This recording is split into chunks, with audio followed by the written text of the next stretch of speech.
Kylian Mbappé. He just needs to focus on football. That's the only thing he needs to do. At just 20 years old, after winning League One Player of the Year, Mbappé was already threatening the board. I feel the time has come to take on bigger responsibilities. But respect is nothing you ask for. Respect is something you take. So it depends on you. The moment Mbappé started using his contract to impose himself, he lost the respect of that dressing room. The same night Mbappé signed his new contract, the longtime sporting director of PSG was sacked. Leonardo had been at war with Mbappé's inner circle because he favored the South American players in the squad. And I think it's important because if you create an image of yourself that is not you, he has to stop trying to be the media's good guy. Every voice that carried weight in that dressing room was gone. The ground was cleared, so Mbappé could become the only leader in the building. Mauricio Pochettino tried twice to discipline a single player for breaking the rules. But if we play for Mbappé, we cannot play for Messi. But after when we play for Messi, Mbappé say, I have no time. Both times, the board told him to leave it alone. If it was me and he don't respect me, that young player is the last thing he would have in his life. Because I would make sure you respect me. Then came the famous penalty gate with Neymar. Mbappé missed the first penalty. Later, in the same match, Paris were awarded a second one. Neymar picked up the ball. Mbappé walked over and demanded it. The Brazilian refused to hand it over, and not because of the miss. Before the match, the manager had named Mbappé as the first taker and Neymar as the second. And then at Marco Verratti's wedding came the direct conversation between Mbappé and Ibrahimović. He asked Zlatan what he should do with his career. Zlatan's answer was instant. If I were you, I would go to Real. And then he gave him the most important advice of his life. Playing at home for your entire career is the easy road. But if you pack your bags and go somewhere else, that is an adventure. Mbappé did not listen in time. Zlatan quickly painted the perfect counterexample, Erling Haaland. I think Haaland is very intelligent in the way he's playing. He doesn't touch the ball more than he needs to, and I think he's in the perfect environment. He is obsessed only with scoring goals. He doesn't try to do things he can't do. He doesn't want to be a playmaker. That was not just praise for Haaland. It was a precise diagnosis of Kylian Mbappé. Mbappé had spent years convincing the world that Paris was not good enough for him to win the Champions League. Ibrahimović had identified the cultural and structural problem of Paris years before. Luis Enrique met it head-on the pitch. C'est ma dernière année au Paris Saint-Germain.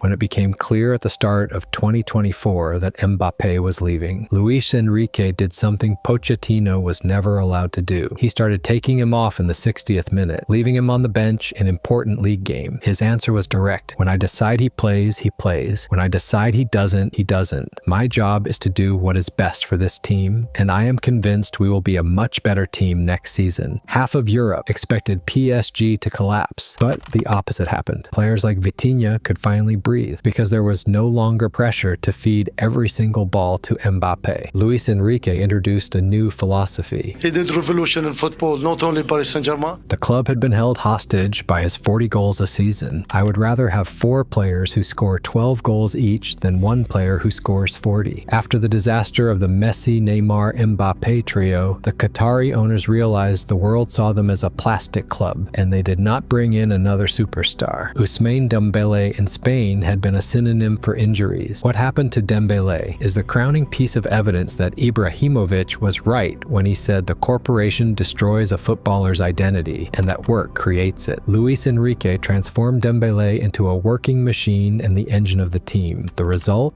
He won the Ballon d'Or before Mbappé ever did. Winning the Champions League with a recycled Dembélé proved that what PSG had been missing all along was work ethic and obedience to the manager. Not a bigger budget, not a louder name. Paris stopped being Mbappé FC. He is a phenomenal player, but football is a collective sport. I wish him the best. But my job is to build a structure that does not depend on a single name. That is the only way PSG can grow as an institution. That kind of structure is exactly what Madrid had before Mbappé arrived. He stepped into a team that had already conquered Europe by playing in the precise way Luis Enrique now describes. Vinicius, Bellingham, and Rodrigo shared the goals. They were unpredictable. They were unselfish. And here lies the uncomfortable truth. Madrid did not need Mbappé. What does that actually mean? Mbappé was not the missing piece. He was a foreign body forced into a puzzle that was already complete. The system in Madrid started cracking the moment Ancelotti walked away, the new manager Xabi Alonso lasted exactly 232 days. What happened? The keys to Real Madrid were already in the hands of the Brazilian. Alonso tried to leave Vinicius on the bench so he could squeeze Mbappé into the system. Vinicius blocked his contract negotiations on the spot. He gave Florentino Perez an ultimatum: as long as Alonso is here, I am not signing. Mbappé was breaking the structure he came to join. Real Madrid is a team that cannot exist without defensive transition. The manager of the French national team said publicly what no club coach ever dared to say: if you want Mbappé to cover 11 kilometers a match, don't bother, he won't. La vérité, c'est que je suis un joueur qui défend moins, et parfois ça peut être un problème. A man whose ego is a global brand giving lessons about ego. Zlatan had a giant ego that played for the team. He always pulled pressure on himself to take it off his teammates. When the system was breaking, Zlatan demanded the ball. Zlatan warned Mbappé, but he didn't listen.